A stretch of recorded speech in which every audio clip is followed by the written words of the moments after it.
You will hear a number of different recordings, and you will have to answer questions on what you hear. There will be time for you to read the instructions and questions, and you will have a chance to check your work. All the recordings will be played once only. The test is in 4 sections. Write all of your answers in the listening question booklet. At the end of the real test, you will be given 10 minutes to transfer your answers to an answer sheet. Now turn to Section 1 of your booklet. Section 1. You are going to hear a conversation between Don and a rental agent. He hopes that his apartment problems can be solved. Now you have some time to read questions 1 to 10.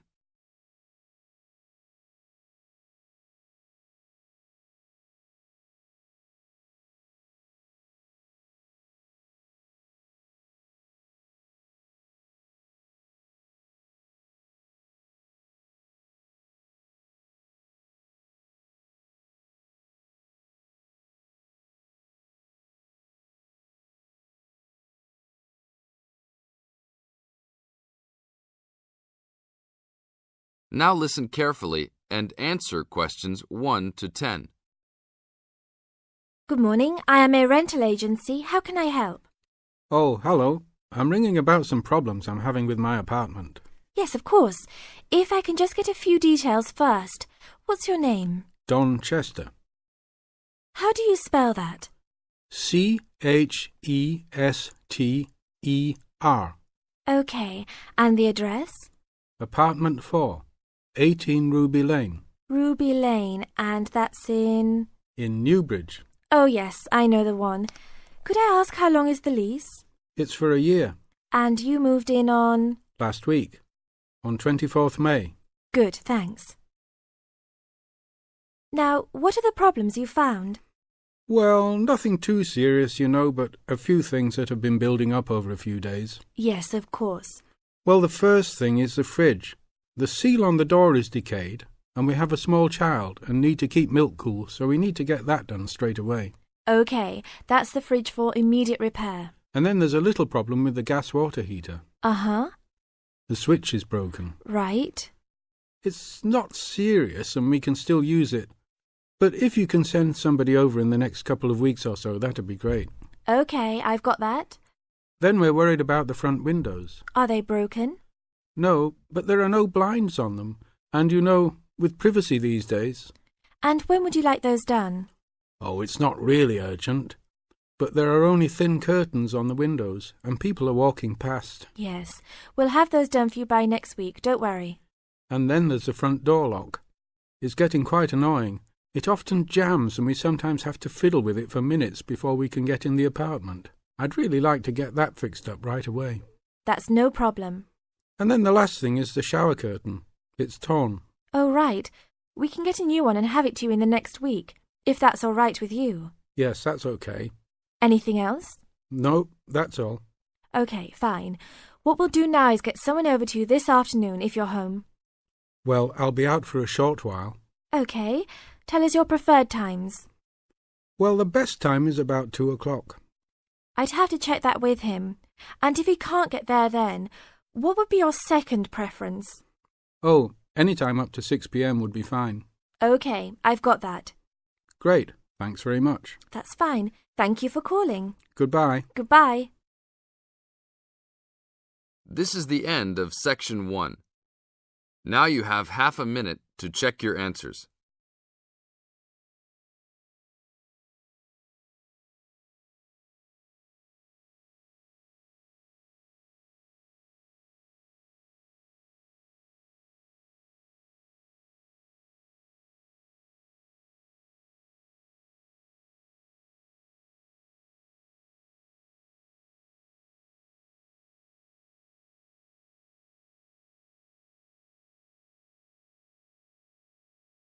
Now turn to Section 2. Section 2. You are going to hear a guide named Matt who is introducing their trip in Wildlife Haven. Now you have some time to look at questions 11 to 15.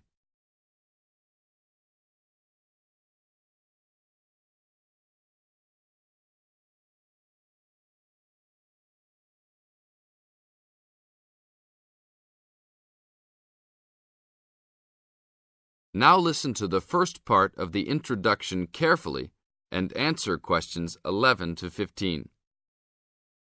Well, good morning, everybody. My name's Matt, and I'm one of the 3 guides here at Wildlife Haven. Our job is to make sure that you all have a great time here with us and go home feeling happy and relaxed. As you can see, we're away from the city in a remote area between a national park and the sea.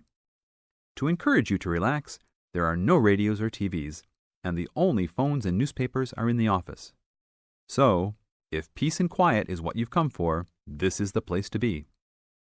From your cabin on the hill, you'll find you have the national park behind you, and you can look out from the sea from your front balcony. Your luggage will be unloaded from the bus and taken to your rooms in a few minutes.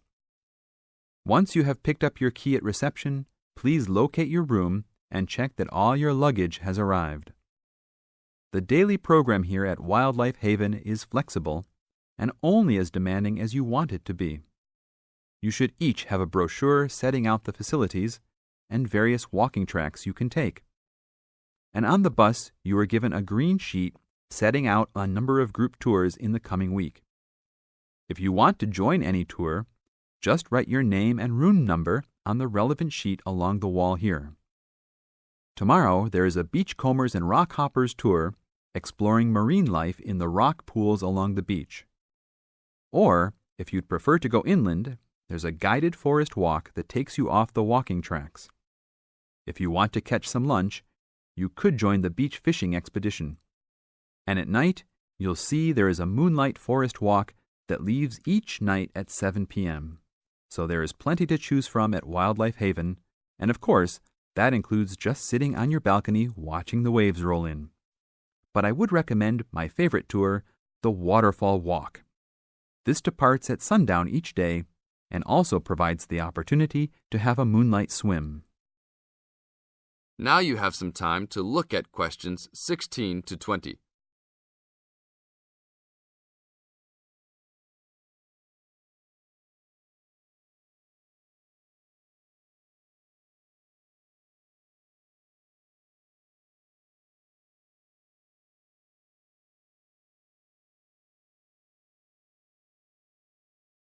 In the second part of the introduction, you are going to get some advice from Matt. Listen carefully and answer questions 16 to 20. You've chosen to visit us in January, which is one of our hotter months. And although you may be tempted to wear a minimum of clothing, you should always take precautions against injury, particularly in the national park. This includes sensible footwear. You'd be surprised how many of our guests ignore this advice and end up being sorry. And socks are a good idea too. And even though you might be under trees a lot of the time, it's a good idea to wear a hat in this hot climate. There's no need to be too concerned about walking in the national park, provided you use common sense. It's true that there are poisonous spiders in the park, but they are really more frightened of you than you are likely to be of them. I should also warn you against eating any wild berries. Some are edible, but you should avoid them all.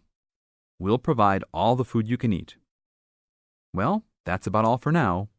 Dinner is from 6 to 8 p.m. in this building. This is the end of Section 2. You now have half a minute to check your answers.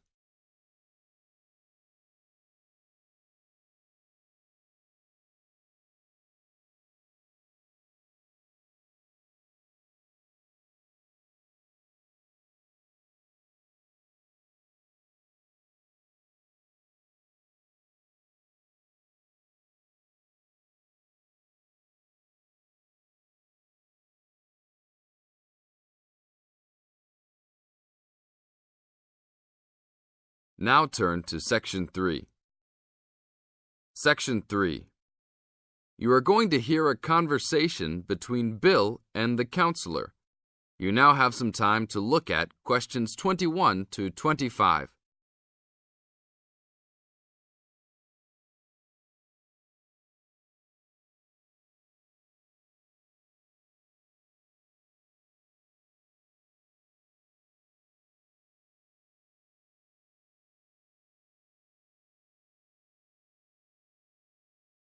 Now, listen to the conversation carefully and answer questions 21 to 25 by circling the correct letter A, B, or C. Hello, Bill. What can I help you with? Well, I was talking with a friend of mine who's doing a medical course, and he said that before I start taking sleeping pills, I should see you. I see. Well, I can't prescribe any medicine, Bill, and I prefer not to encourage anybody to take sleeping pills. What I can do is to help you look at why you're not sleeping. Okay, but I think it's because I don't know how to handle all the work. I found that new students find college very different to school. The biggest difference seems to be that you have to get used to working more independently at college, and this can be difficult to pick up straight away. You can feel that you're not quite in control of it all. That's right. I mean, with only a few lectures and tutorials each week, it looks like an easy workload, but then you suddenly realize that there are assignments, tests, and exams. I know I'm not the only one. I really prefer to work quietly in the library where the resources are, but its hours just don't suit my work and sleep habits. Yes. Having a lot of time to manage and having to arrange to get everything done and still have time left over to relax and feel refreshed usually needs careful planning. Yeah, that's right. I know. But it's hard to get started. My medical mate said you can help with getting organized, and I sure need it. Okay then. I need to get a few details about your timetable and any other commitments. You can put them all down on this form if you like. Now you have some time to look at questions 26 to 30.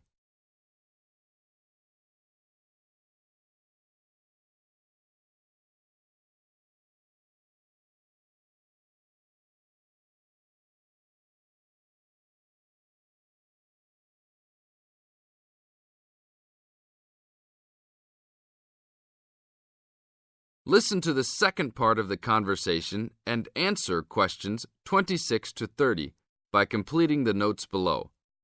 Write no more than 3 words for each answer. Now, Bill, what's your main concern? Well, what really gets me down at present is that the exams are coming up and I don't feel confident. I know you've spent a lot of time preparing, so let's look at the actual exam itself. No matter how much preparation you do, it doesn't really count if you don't plan how you will time yourself to ensure you get to answer all the questions.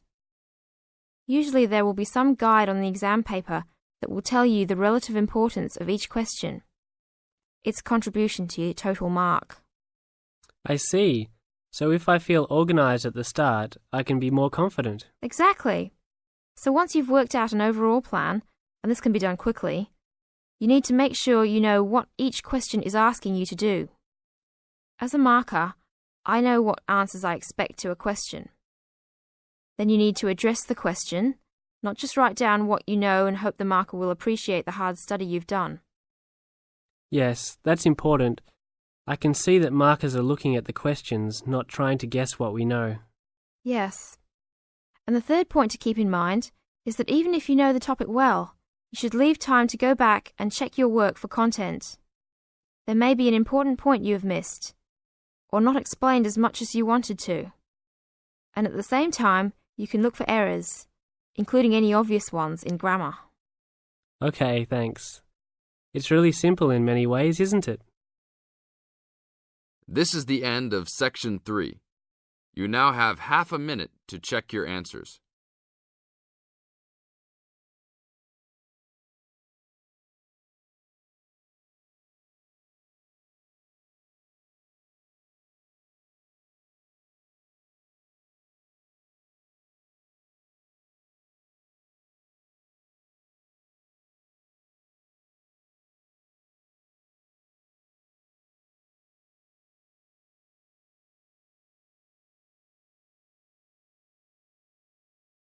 Now turn to Section 4. Section 4. You are going to hear a talk given by Jim Allen. He is going to share some of his findings of his research. Now you have some time to look at questions 31 to 40.